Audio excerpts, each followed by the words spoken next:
Welcome to Baseball This Week, a Spotlight production. And here's your host, Jim Stark.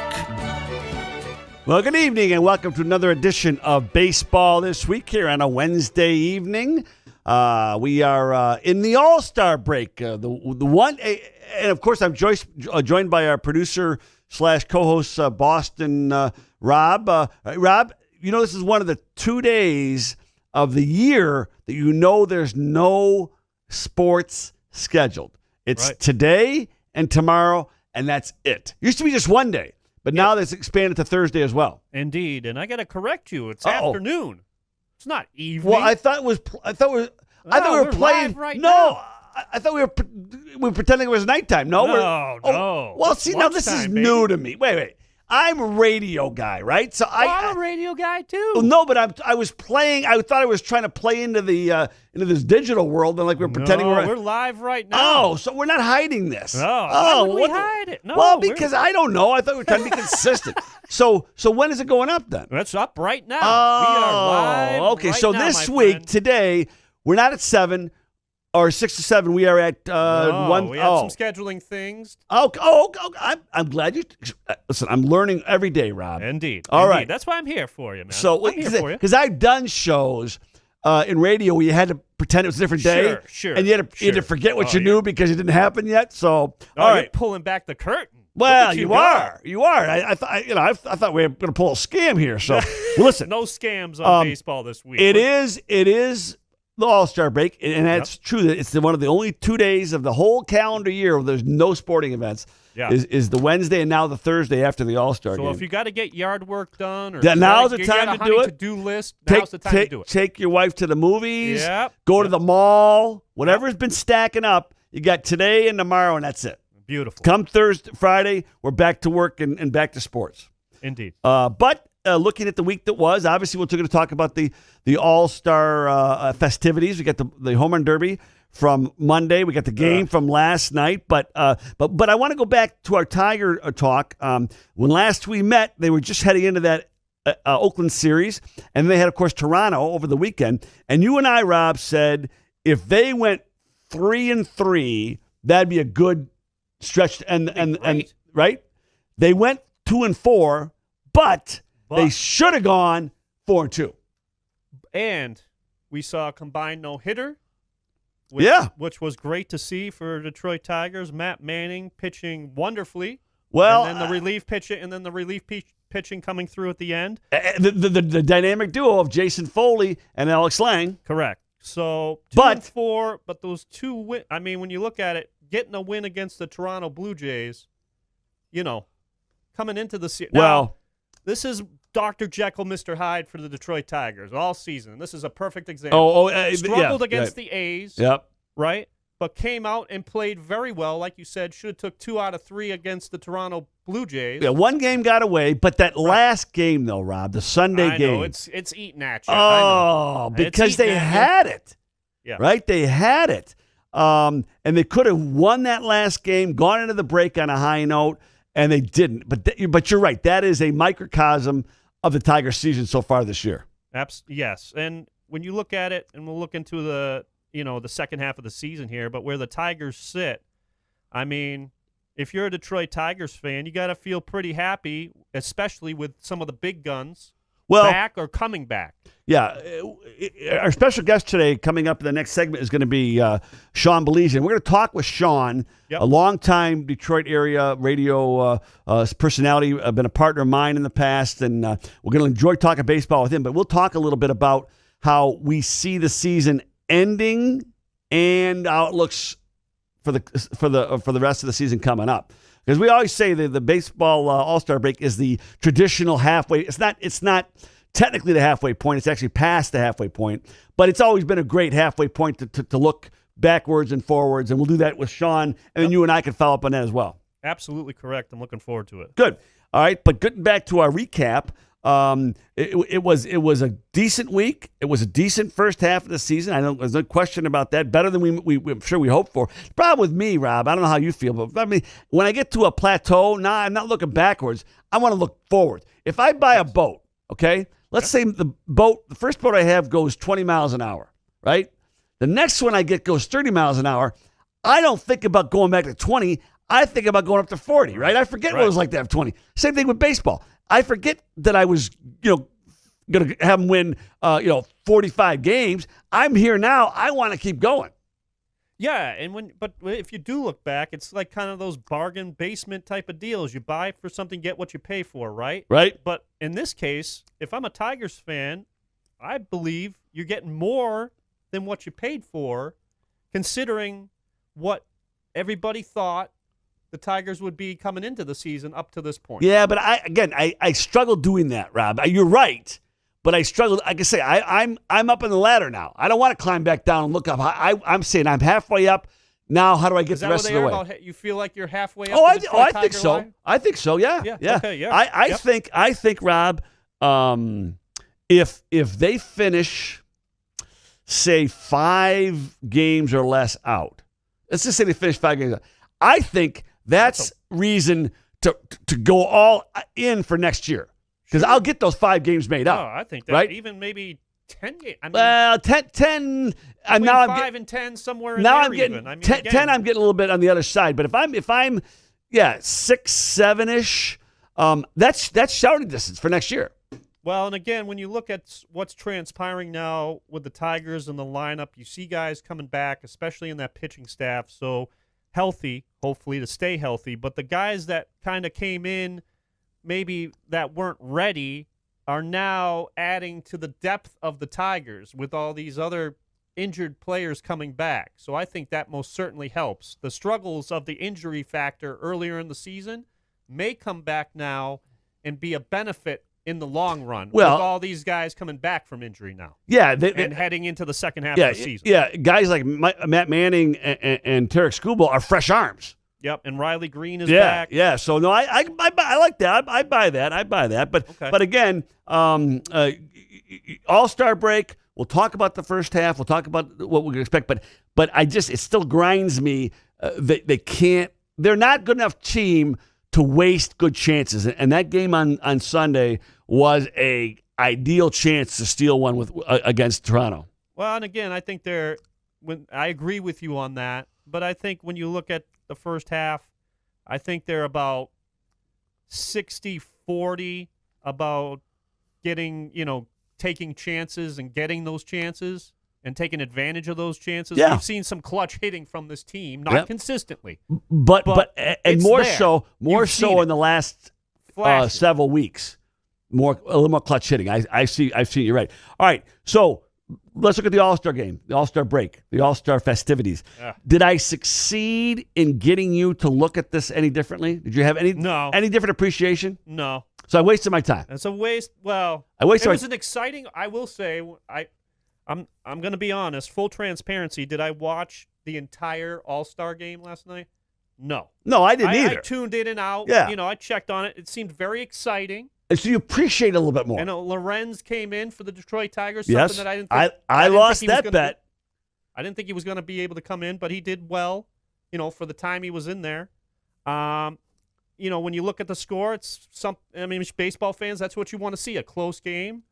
But, the All-Star festivities, the home run contest, I could care less. Okay, so the home, I didn't get you to grab onto the home run derby at all. No. Well, it was a good one. I mean, you could have hit 20 home runs the way they were lobbing up those balls. Now, see, that's not true. That is not true. On. And when I was on with Jack Ebling, I said the same thing. I know you did. It is not that they make it look way too easy. Right. It's not that and easy. They're supposed to. They're no, I know that. I know, but let's have a little bit more competition to it. It just seemed like a waste of time. Well, there was a competition to it. The matches were pretty close for the most part. I just didn't feel the competitive juices flowing. Well, certainly the last one was a great match.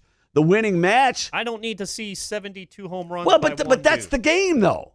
That's the game. That's like saying I don't want to see basketball scoring 115 points. I want to see them scoring 70. Well, they aren't. They score 115 points.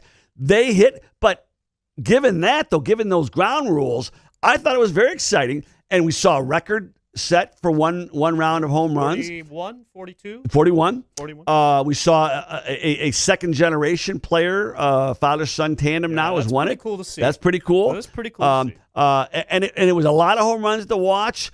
And that's what the home run derby is about. Now I guarantee you they tighten that ball up. Those strings are there's reason why lobbing it up there. There's reason and they're supposed to. That's and they're the point. Supposed to, but I just for all right. I'm giving up. I'm bashing on the base MLB All-Star game, but I'm like this for all All-Star No, games.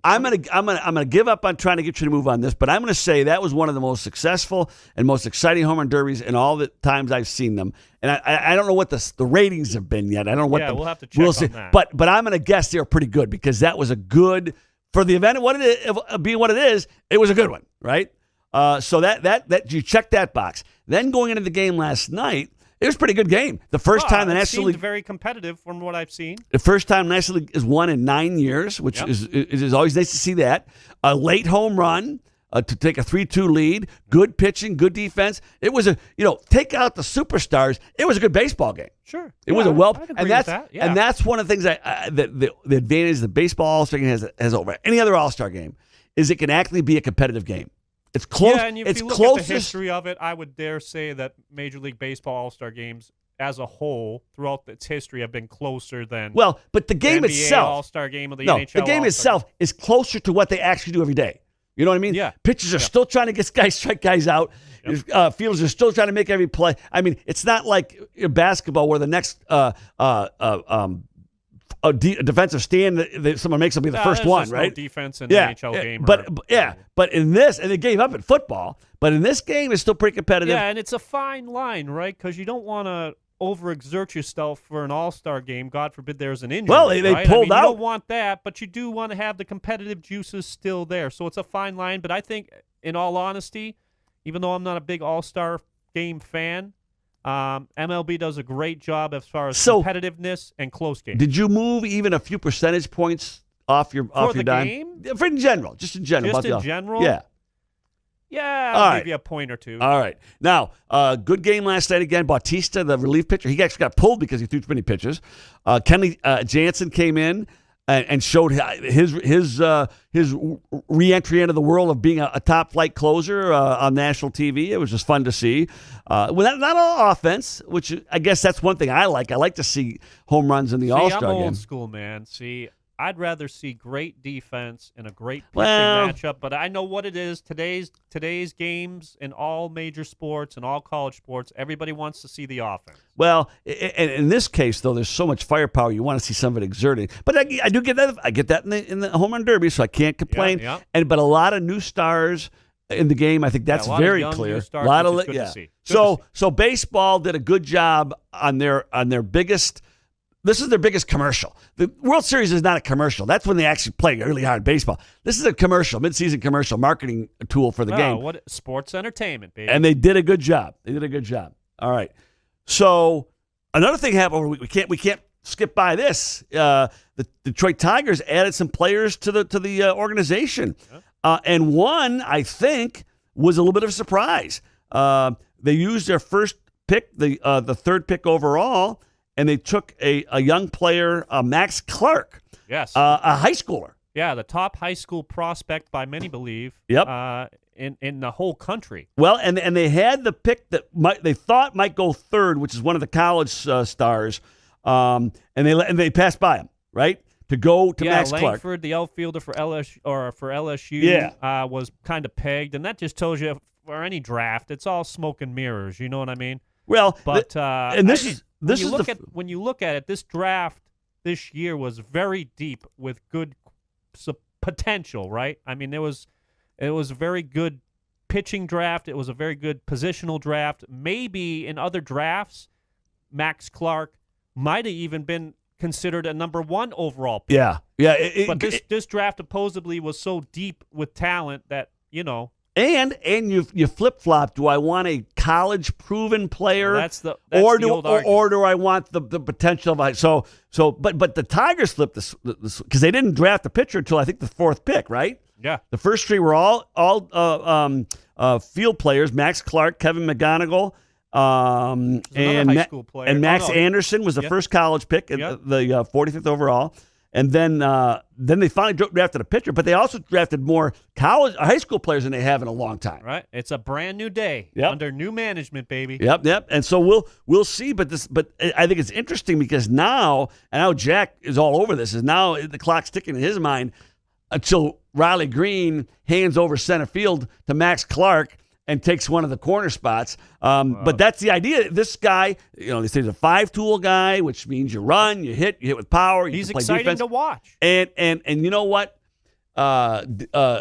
Cruz, the outfielder for the Reds, is showing what an exciting talent can do to pick up an entire franchise. Yeah, and Riley Green was coming out of high school, and the Tigers snagged him, remember? Yeah, but he was Riley a high Green, school player, and it took him 2 years. Maybe he might have been up sooner. Well, I know everybody wants to know when Max Clark will be up. Riley Green is not a spectacular player. I line him up more with the Alan Trammell kind of a player. He's going to make every play. He's going to be so good. You're not going to appreciate everything he does because he's so good, like we did with Alan Trammell. I don't see him as being. You don't think Alan Trammell made spectacular He plays? did, but he wasn't a spectacular play. He wasn't Ozzie Smith. This is a compliment. This is not a negative. I want a guy to make a play like it's a comment. I don't want a guy diving all the time like Javi Baez does. I want a guy making plays and getting hits because that's all he ever does. That's not a negative. But I think this Max Clark might be the kind that might be a little bit more flamboyant. How's that? Yeah, sports entertainment. And exactly. If anything, we're going on potential, that P word, Jim. Yep. The potential, but most certainly he seems to have the flash, and if anything, it'll get people in the seats. Well, right? And again, the center field at Comerica Park is a big farm to work in, right? You better know how to farm that field because and I'm not sure Riley Green is. I think he may be better on the corner left or right eventually, but for now he's a center fielder. But I like the fact they're thinking ahead.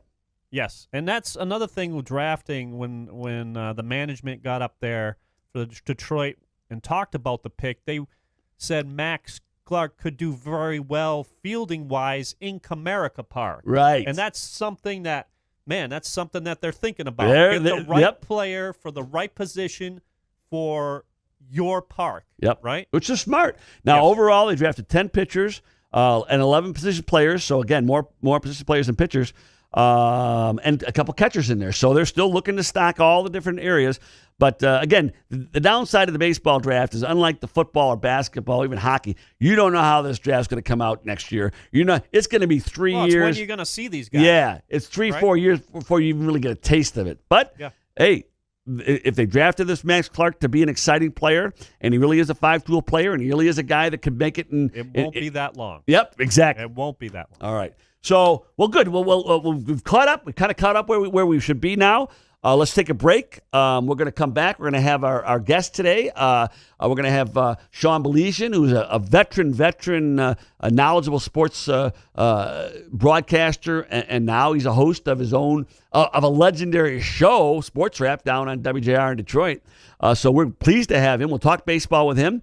And then we'll wrap up today later on with the look ahead with Rob, and we'll also do our special features, our 3 Up, 3 Down, and our Down in the Farm Report. But before we go, though, why don't you give a rundown, as you always do, Rob, on all the technical side of what we do here and how people can follow us. We're all over it, man. You know that. And they can correspond with us. They can leave us messages. They can yell at us, whatever they want to do. Yeah, whatever they want to do. Facebook, follow us, Baseball This Week. Give us the old thumbs up. Leave us a message if you so desire. A thumb, not a finger. A thumbs up. A thumbs up. Yeah. Yes. And then on Twitter, it's Baseball This Week, Baseball This, and then WK. Follow us there.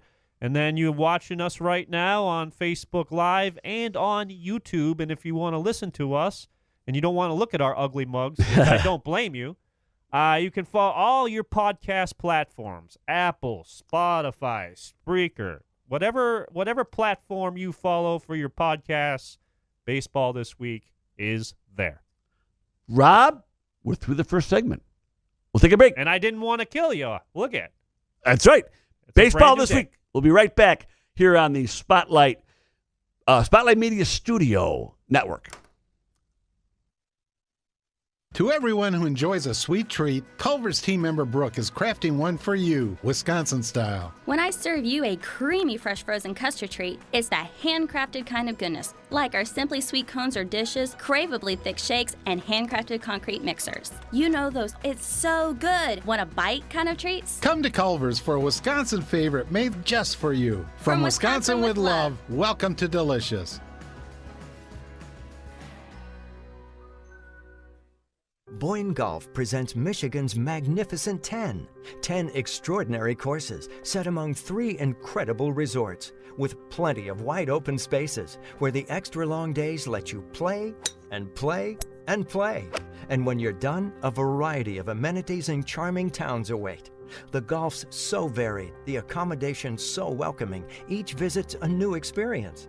So visit BoyneGolf.com to plan your time here. That's BoyneGolf.com. So, it's been a while since you've had your jewelry cleaned and inspected, right? Where will you go and who will you trust with your most valuable and treasured heirlooms? At Meadowar Jewelers' 4 locations in Lansing, Okemos, Jackson, and Portage, jewelry isn't just our job, it's our passion. Each and every piece entrusted in our care is thoroughly inspected by our trained staff against damage or normal wear.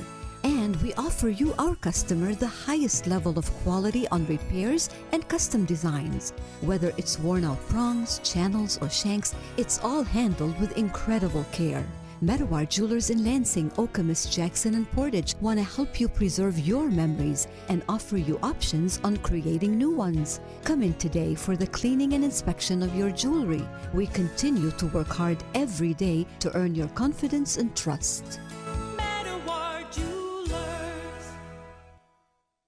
Time for a career change? Looking to make a difference? Dean Transportation is looking for compassionate people to join our dedicated team of school bus professionals. Dean Transportation has immediate openings and offers paid training to obtain a commercial driver's license. With increased starting pay, benefit packages, flexible scheduling with weekday hours, and more, Dean Transportation may be the career choice for you. No experience needed. Apply now and train all summer. Head to deanjobs.com. To everyone who craves a fresh meal made just for you, let our team member Jacob share what's special about Culver's. In Wisconsin, our food comes from the heart, and taking the time to handcraft your meal with care is how we've always done it at Culver's. It's why your Butterburger doesn't touch the grill until after you order. Come to Culver's and let us serve you a Butterburger made special just for you. From Wisconsin with love, welcome to Delicious.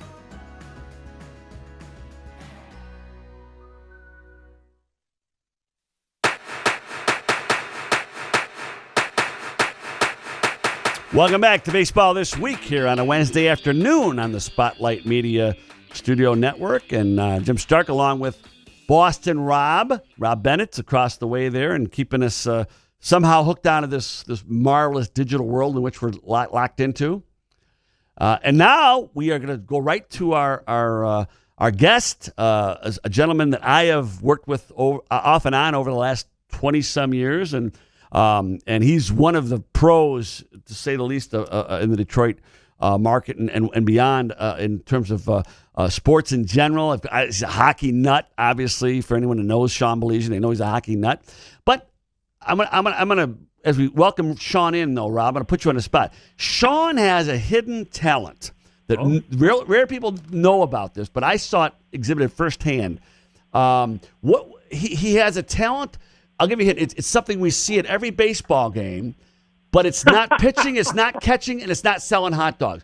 What do you think Sean can do that we see at every single baseball game ever played? What do you think he can do? Well, I was going to guess maybe he did the national anthem at one of the baseball games, maybe? That's what it is. Very good, How about Rob. that? What do I win, Sean? Well, I don't know about that, but Sean Baligian at one of our induction events did the national anthem. Sean, how are you? Oh, tremendous. That was, Jim, that was something. Hey, the recording doesn't work. Can anybody sing? Sure. It's exactly what it was.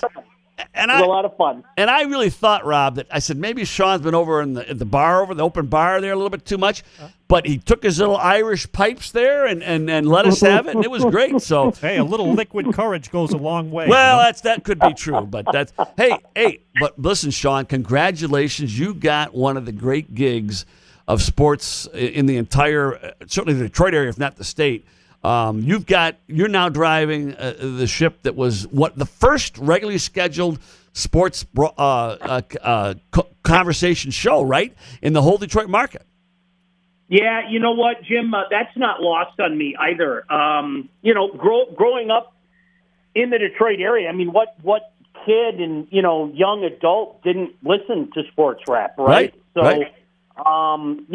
Very fortunate. Gosh, it's incredible. I've been back at JR for 7 years now. Time just flies, but yeah, it's a heck of a lot of fun, and able to do a lot of the other stuff that I'm doing. But yeah, it's great to be there on Sports Rap. It really is. Well, the great voice of the Great Lakes, the blowtorch. I mean, I've listened to JR forever, so I know all the little taglines. But you're right. When Frank Beckman started Sports Rap, it was 15 minutes, right? And then it went to this, and then eventually it was 2 hours. But it was the first regularly scheduled sports talk show before any of the sports stations ever came around. So you've got a great legacy to not just fulfill and maintain, but grow.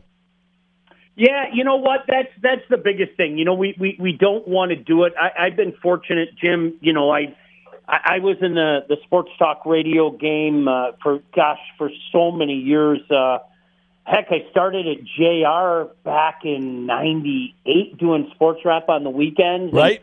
I was at the Old Fan for so many years and everything. So yeah, this is like a new chapter, and we're trying to do it differently as opposed to ranting and raving about games. More telling stories and trying to have fun with it, because it's one of those things. I think especially after my kids were born, Jim, sports are fun. Sports are supposed to be fun. Yeah. And, I think this. My son is a huge baseball fan, and we had season tickets for the Tigers, from 2005 to 2017, and I had so much fun going down there with him and really learning so much about the game, really, from him. He was a baseball-loving kid and baseball-playing kid, so it was a fantastic experience. And I'll tell you what, there were so many memorable nights down at Comerica Park. We always will hold Tiger Stadium in a special regard and a locked chamber of our heart. But I'll tell you what, a pretty big chamber grew for Comerica Park with the incredible memories I was able to make with my son and my daughter, and just so much fun. Well, Sean, I was involved with some of the development of the PAL complex over at the site of Old Tiger Stadium, and I remember telling them, I said, great, you're on the site of Tiger Stadium, it's wonderful. But that's for us, us old guys. How are you going to reach the young people? That's the challenge. That's the effort to make, is to reach, because like your son, he doesn't know Tiger Stadium. That's his dad ranting about some old thing that's gone now. So the fact that your son made the connection into today's baseball, and Rob and I talk about it quite a bit. I was trying to convince Rob all week last week about the All-Star Game and how that's really become a marketing tool for Major League Baseball as much as anything, to connect with not the you and me fan, it's the casual fan or the fan to be they're trying to reach, and that's the object of a lot. It's probably a lot of what went into the rules changes this year when they were trying to shorten the game, make it more appealing to people that aren't sports geeks. No, you're absolutely right. Along those lines, for many years I kind of checked out on the home run derby, Jim. I really did. I just kind of checked out. Okay, I've seen it, been there, done that. And I remember watching one with my son maybe 15 years ago and just watched the glee in his eyes and how much he enjoyed it. And it hit me like a ton of bricks. That isn't about you. That isn't about me. It's about a younger generation and watching those balls fly. So I think in regards to that, I've really developed a greater appreciation for the home run derby and what it means, just simply based on watching just how happy it made my son. Well, I've been trying to drag Jack Ebling, kicking and screaming, away from this because he doesn't seem to quite get it yet. It's not about baseball; it's about entertainment. And if you try to say, well, that home run derby is not like real baseball, of course it's not. We know that. But what it is entertaining as all get out. And you see these guys do something that and I got on Rob early because he said, well, it's so easy, or whatever you said, Rob. It's not easy to hit those home runs, and what those guys doing is special, and it's fun to watch, and that's what baseball's trying to get at. It's not trying to imitate the baseball game. They're giving you something else to look at that's fun. Yeah, that's exactly it. And you know what? I in turn, I really enjoyed it. I think the show that Rodriguez put on the other night, we're going to remember that forever. But again, how often do we see that, though? A guy goes off, and it's almost like he's gassed by the next round and everything. But I think that's the fun about it, Jim. And, the generational thing's so funny. I don't know about you. When I was a kid, I was so sick and tired of hearing about the 68 Tigers. Seriously, I was so sick and tired of hearing about the 68 Tigers. I wasn't born yet. I wasn't born for a couple of years yet. But I knew everything about that team. And I remember my friends and I always used to say, enough with the 68 Tigers. And then guess what? 84 happened. And that was our 68 Tigers. And unfortunately, there are generations of kids now, like my son. My son, I'll start in about the 84 Tigers, and he just gives me the look that screams, okay, enough, Dad. Yeah. Enough. I know all about this team. I wasn't even born for 15 years. So it's kind of funny how that, it turns itself out. Well, and let's face it, the Tigers are victim of their own lack of success because they haven't replaced 84 with anything. They tried. They gave us a couple World Series, but they haven't replaced it yet, just like 68 wasn't replaced for so long. So they're a victim of their own lack of success there. But still, I think the point you're making, and I definitely agree with it, is that baseball is finally, stopped with their boots stuck in the mud saying, well, we're the greatest game ever. No, they've started to move forward and said, how do we make this game better? And that's where we see a lot of the rules changes this year, the whole pitch clock thing. I like the fact that they start the extra innings with a guy at second, even though it's artificial. I get it, but you know what? Makes the game more exciting, and anything that they can do to open up more eyes or get more people watching, or more importantly, people paying to come, that's a successful effort. No, that's exactly it. And you know what, Jim, I agree with you. At some point in time, I think baseball started to rest on their laurels. Oh, for a long time.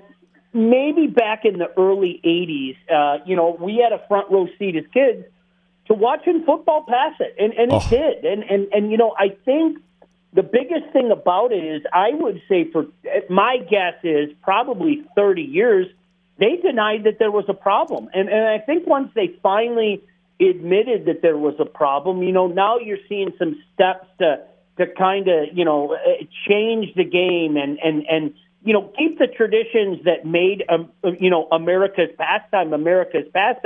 Keep a lot of those traditions, but yet kind of change with the time and really the viewing taste of people out there. And I think it's been pretty good so far. I really can't complain too much. Well, we're talking with Sean Baligian, of course, from who's a frequent guest with Jack Ebling, and by the way, we're doing the sports. Shame on me.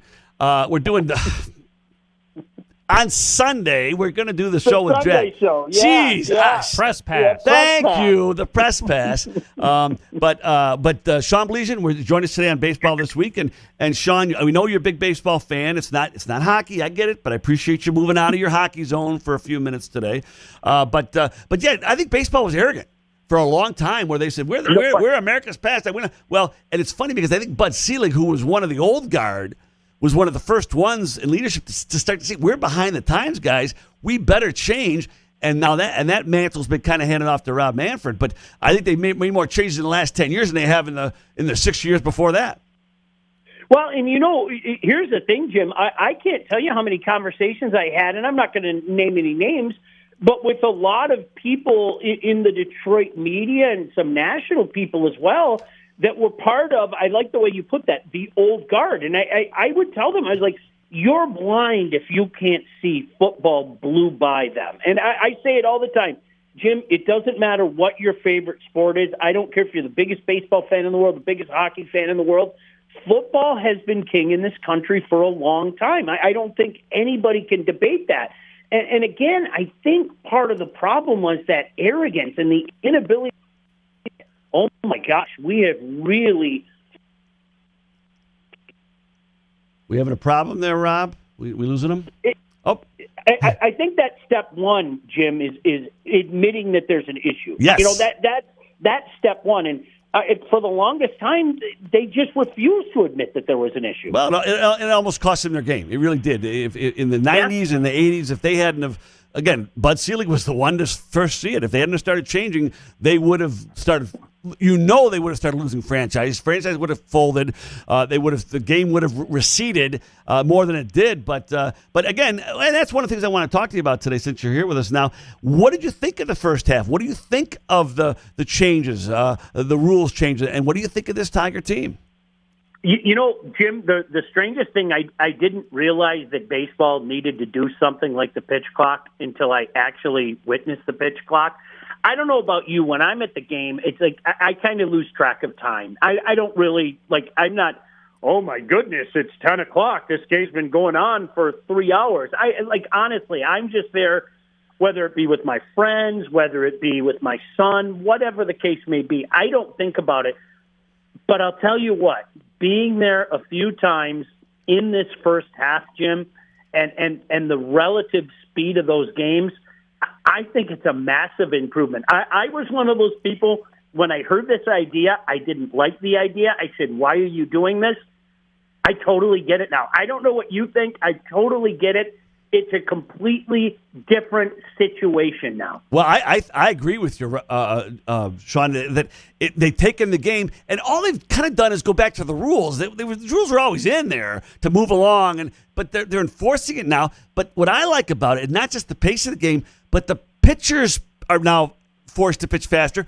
The infielders are more. I just think it's sped everything up, not just the actual pitch, but the whole speed of the game. And I have no stats to back this up, but I think pitchers are probably more effective because they're going right after these hitters, and the hitters don't have a chance to slow them or get them out of their groove. And I'll bet you're going to, and that's part of the reason why some of the pitching has been more dominant. Yeah, and you're seeing it, and that's been fun. That's been a good experience, and listen, there were some. I remember some afternoons in all those years that we had tickets. You're there on a 97-degree day. Listen, Jim, it was miserable. It's absolutely miserable. And as you well know, at Comerica Park, there aren't many places to hide, so to speak. Unless you decide to go into one of the bars inside or whatever, one of the eateries inside and everything. And I think it's been, no pun intended here, I think it's been a breath of fresh air. I think it's been exciting. In regards to the Tigers themselves, I think the last two series of the first half really encapsulate what the Tigers were in that first half. I mean, honestly, it's, oh my gosh, can you believe we're getting smoked by the A's, and then a big win against the A's, and then an ugly loss by the Jays, and then the combined no-hitter, and then, just the disaster that was Sunday. You're thinking to yourself, man, it'd be nice to go into the break with a couple wins in a row and beating a good, not great, good Jays team, and then the Bulls leading everything. I think that really epitomizes what the Tigers were in the first half. There were some positives. There were some more positives than, quite frankly, I think we've seen in a while. But boy, is there a lot of work to be done. There is just a heck of a lot of work to be done yet with this baseball club. And going off that, Sean, this is Rob. Thanks again for coming on with us today. What about Scott Harris? How would you grade him as he start to get his fingerprints and footprints all over this organization in his first year, his first half, leading this team? And then, obviously, with the draft, what do you think of Max Clark and some of those other players wearing the Old English D? Rob, that's a great question. I think let's start with Scott Harris. It's the last thing in the world that any Tiger fan, I think you could really say any Detroit sports fan wants to hear right now is patience. Our patience has been tested so often in the past decade, it's unbelievable. And unfortunately, with Scott Harris, we're going to have to exercise some patience. There were some kind of off-the-radar moves that I think worked out well. Look how well McKinstry was doing for a while. That was really incredible until the numbers kind of dipped a little bit in June. This is going to take patience. This is almost like, boy, I hate to use this term, but it's like, okay, well, this is observation, I think, not only from us in regards to trying to grade Scott Harris, but I think for Scott Harris in regards to looking at what he has at his disposal. As far as the draft goes, it's funny. I had like a legitimate expert last night. I know about these guys as much as is written about these guys. And I was very fortunate, and Jim, you know this, I was very fortunate to cover a lot of junior hockey in the past and a lot of guys that got drafted. And, I think for me to get excited about someone, I have to see them play. I'm not one of these guys, and I always use recruiting in college football as one of those things. These people going crazy over that which they have not seen. Well, good for you. I'm not going to tell you shouldn't do that. Good for you. Honestly, enjoy it, whatever the case may be. But I'm one of those people, I want to get excited over that which I've seen. In talking to a guy that does some national stuff last night, a guy by the name of Trevor Huth, he was very excited. He said, in particular, the first two picks are guys, again, being high schoolers. It's going to take some time, but, in particular about Max Clark, and I think you've heard this mentioned multiple places, the illustrious 5 tools have been thrown out there. And boy, oh boy, you know what? Anytime you can get a guy like that, that is a wonderful thing. I use Riley Green as an example. Boy, is it fun watching this kid grow up in front of our very eyes. I am really turning into a big Riley Green fan, and, there's still a big ceiling there.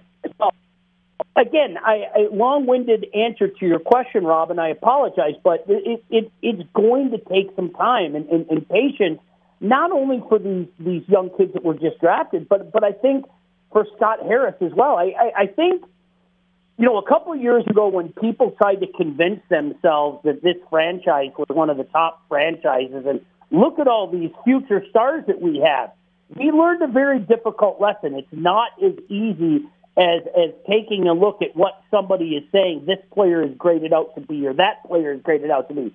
That player has to become that, and that's a lot easier said than done. All right, real quick. I know it's baseball this week, but I've heard that you are a big hockey guy, so I want to get your quick thoughts before Jim takes over here about Alex DeBrincat coming to Detroit. I think it's a great fit. I was very fortunate to see him in junior. And he was a stud from day one. Now, he played with Connor McDavid. I've heard a lot of people say that. DeBrincat is a goal scorer. He's a guy who's durable.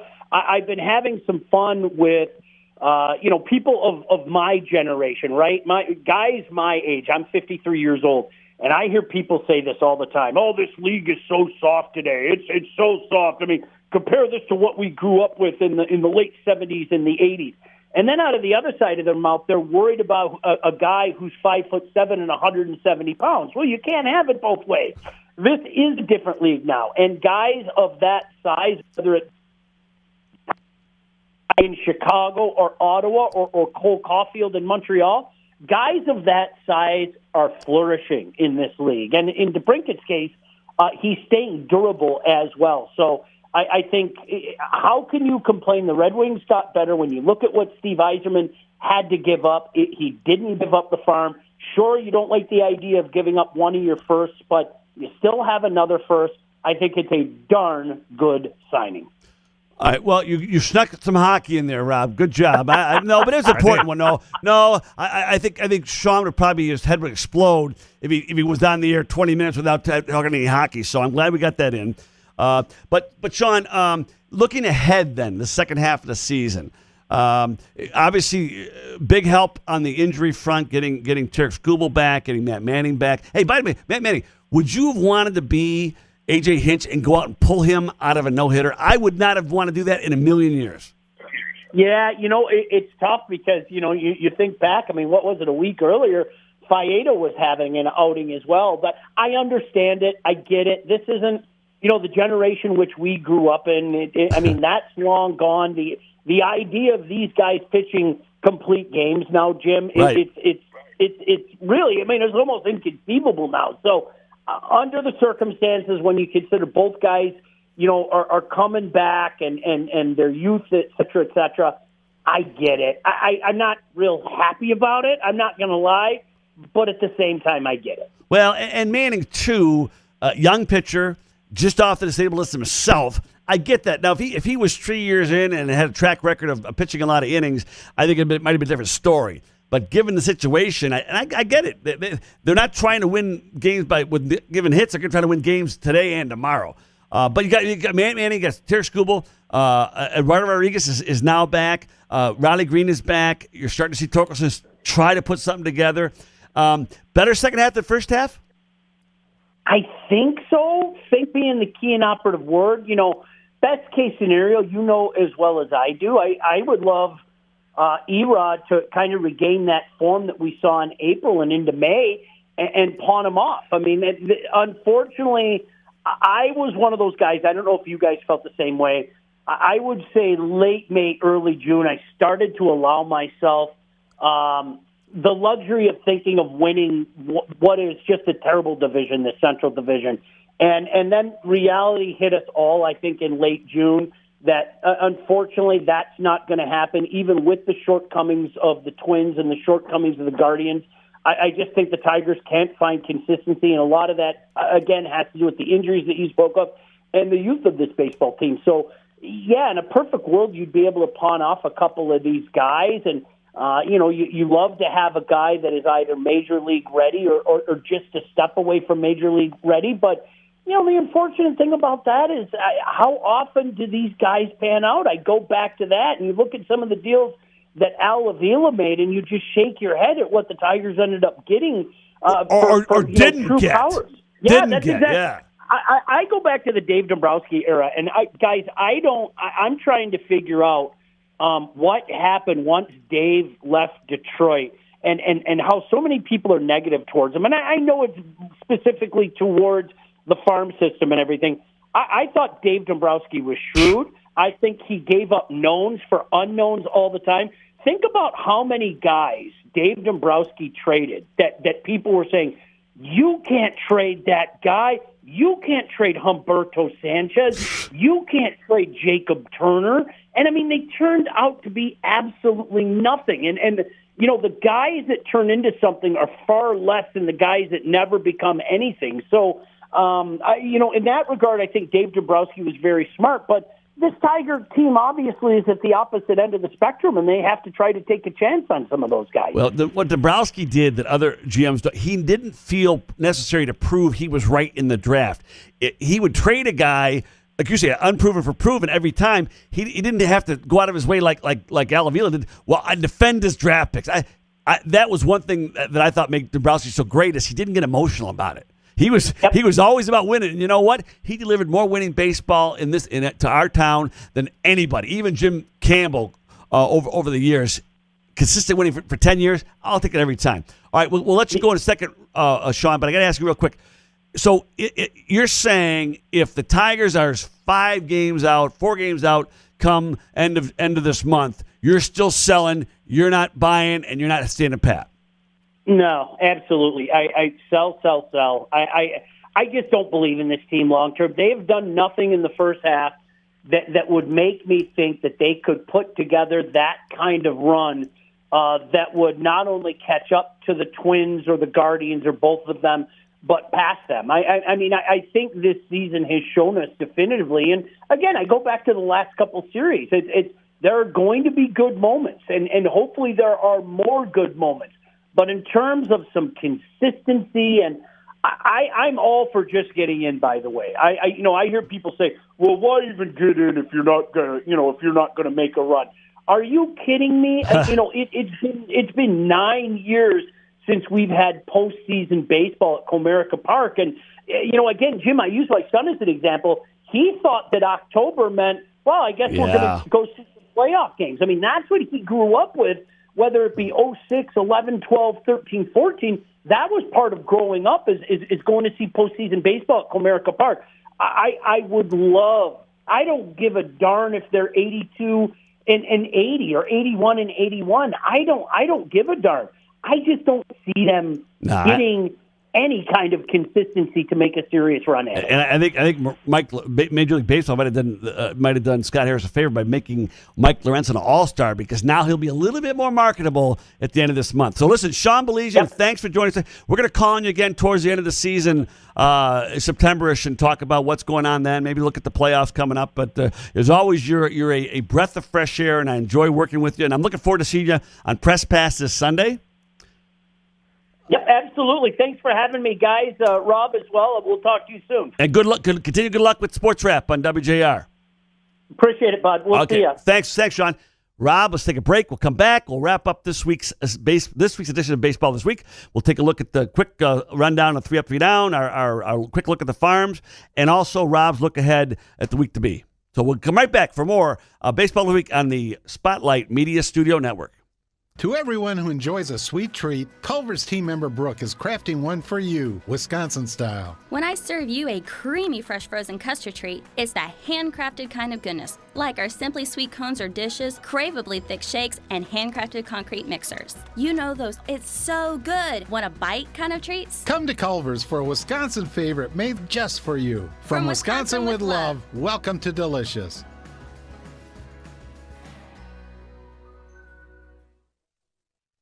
So, it's been a while since you've had your jewelry cleaned and inspected, right? Where will you go and who will you trust with your most valuable and treasured heirlooms? At Meadowar Jewelers' 4 locations in Lansing, Okemos, Jackson, and Portage, jewelry isn't just our job, it's our passion. Each and every piece entrusted in our care is thoroughly inspected by our trained staff against damage or normal wear.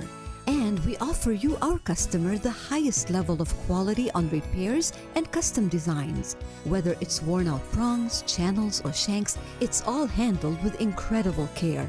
Meadowar Jewelers in Lansing, Okemos, Jackson, and Portage want to help you preserve your memories and offer you options on creating new ones. Come in today for the cleaning and inspection of your jewelry. We continue to work hard every day to earn your confidence and trust.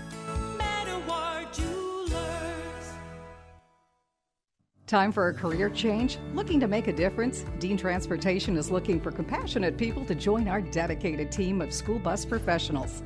Dean Transportation has immediate openings and offers paid training to obtain a commercial driver's license. With increased starting pay, benefit packages, flexible scheduling with weekday hours, and more, Dean Transportation may be the career choice for you.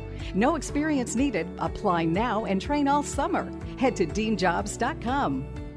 Boyne Golf presents Michigan's Magnificent 10. 10 extraordinary courses set among 3 incredible resorts with plenty of wide open spaces where the extra long days let you play and play and play. And when you're done, a variety of amenities and charming towns await. The golf's so varied, the accommodations so welcoming, each visit's a new experience.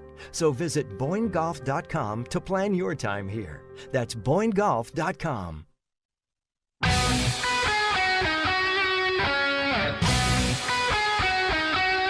Welcome back to Baseball This Week. I'm Jim Stark along with Boston Rob Bennett. I want to thank Sean Baligian for joining us this week. As always, a pleasure to have him along. But, yeah, we're heading down the stretch here, Rob, in our baseball all-star break edition of the show today. I did want to mention one thing to you real quick. I forgot to mention it before. It was exciting seeing that the Seattle Mariner set that record of all the home runs in the one round. Yeah, I want to say, Yep. When we were in Miami a few years ago, Giancarlo Stanton did the same thing. He lit that place up with his long home runs. Yep. That's cool. And real quick, too, you talk about Vlad Jr. Yeah. Guerrero Jr. Not only did he, a former Lansing Lugnut, by the way. Yes. Who won a home run derby for the Lansing Lugnuts as well back in 2016. So not an unfamiliar territory for Vlad Jr. for sure. No, he's had some success, to say the least, right? Yes. All right. Let's get to our 3 up, 3 down, 3 down, 3 up real quick, Rob, and get that out of the way for this week. I'm kind of doing a first half of the season today, Rob. Okay. 3 up, 3 down, and it's hard. 3 up, I got a pretty full list. I'm not going to stick to it. 3 down. I got to go with Jonathan Scope. We say goodbye to him. He just did not. whether he lost it or what, he's just not a productive major league player anymore, and There's he's gone. a tear in your eye, I know. I liked him though. Good defender. Good defender. Nick Maton, the hole in his swing finally did him in. He's down in the minors. I'm not sure we'll see him back. And my third one, I'm going to throw out there only because I'm a little bit frustrated, is Akil Baddoo. He seems to have gotten back in that rut he was in last year where he can't get out of. He does a couple things good, but he does a few things poorly. And then, and that tantalizing, as you said earlier, the idea of what his potential is, right? Mm-hmm. So I'm going to put him on my down list, okay? Okay. But up, it's full. I'm going to start with Riley Green, obviously. My gosh, he had a great start to the year. He got hurt. He come back. He's not missed a beat. Zach McKinstry, I think, has become a real important cog in this team because he plays a lot of positions. He gets on base. He walks and gets on base a lot. Swiss Army knife. Right? He's one of those guys that we heard Scott Harris talk. He controls the strike zone. He doesn't get eaten up by the strike zone. Yep. So I'll put him my 3 up. Kerry Carpenter. Since he came back from the disabled list, he's proven to be a very consistent power, and he's a rare breed. He's a homegrown Detroit Tiger outfielder. He's my guy, right? And he's done so. I've been saying it. And then I can't go without the pitching. I got to say, Tarek Skubal's got 7 scoreless innings since he's been back, and the bullpen duo of Jason Foley, and Alex Lang. Yeah, they've made some mistakes, but they finished off that no-hitter, and they have proven to be as good a duo, at least in the division, maybe the American League, and maybe the entire Major League Baseball. Top 5 of baseball. So that's not bad having something that good. So, all right, that's my 3 up, 3 down for this week. Any arguments? No, I'm good, man. That was nicely done. Thank you. Nicely done. I'm moving along. So down in the farm report, not much to report. I will say this, though. Colt Keith so far, I want to do this right, has got 16 home runs and 57 RBIs, and he's sitting over 400 for the season when you combine his Erie and total combined stats. Yeah. How long, Rob, if he keeps this up, until we You're hear? You're not alone in that. All right. How long till we hear the drum beat to say when is Colt Keith coming up? Yeah, and there are anxious Tigers fans waiting and wondering why he hasn't already. But I have a feeling if he continues. We will see him much sooner than later. If nothing else, just to tease the fans. Yeah. Yep. But again, he's really what the down in the farm report is this week because there's nothing. They didn't play much in the last week, but he's the talk of the team, the talk of the Tiger organization. How soon can Colt Keith come up and maybe add one more cog or one more building bat. block, one more bat to this building team? So, all right, let's go real quick. Rob, to your look ahead. Yeah, we'll get back to action. The Detroit Tiger all-star pitcher Lorenz, he doesn't have to go too far. Because guess what? The Tigers will open up a 3-game series in Seattle beginning on Friday.